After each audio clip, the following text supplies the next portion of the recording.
So America has to make a choice about how to proceed in its response to the Wuhan coronavirus. Should we tolerate some cases and some deaths? Some countries, many countries have done that. Or should we bring back total lockdowns and universal outdoor mask wearing, as Joe Biden apparently now says we should? Alex Berenson has thought a lot about this. He's the author of Unreported Truths About COVID-19 and Lockdowns Part 2, available on Amazon. We're happy to have him on tonight. So Alex, how should we proceed? What's the rational way for the country to respond at this point?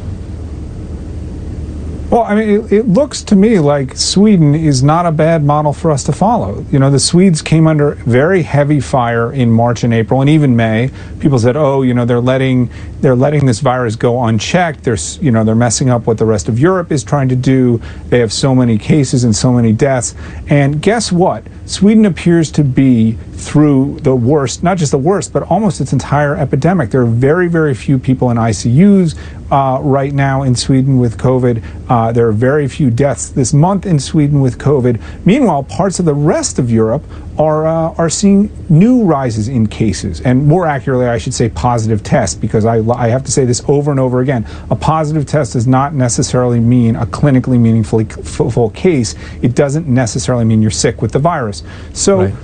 So you know, the Swedish model is looking better and better. We're not going to know, you know, for 3 months or 6 months or a year, but it is certainly looking better. Or we can be New Zealand. In New Zealand, they've sort of committed to this idea of we're going to have no cases. This is so terrible. This thing, which so many people don't even know they have and recover from without ever even realizing they were sick, is so terrible that we can have no cases, you know, on our islands anywhere. They just had, you know, and so they underwent a very hard lockdown in March and April.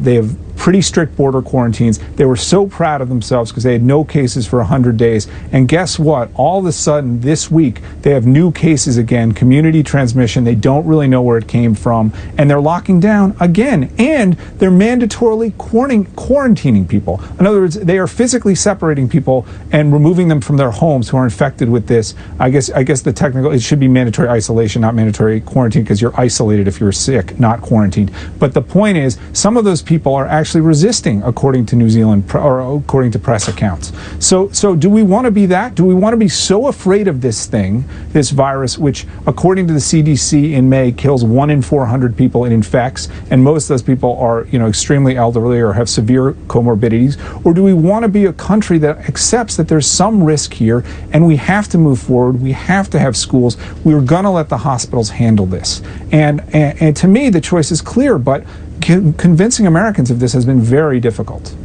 Because they're terrified, and that fear is, of course, being used by the usual suspects. Alex Berenson, thank you for that rational analysis. There's very little of that in America. We appreciate it. Thanks, Tucker.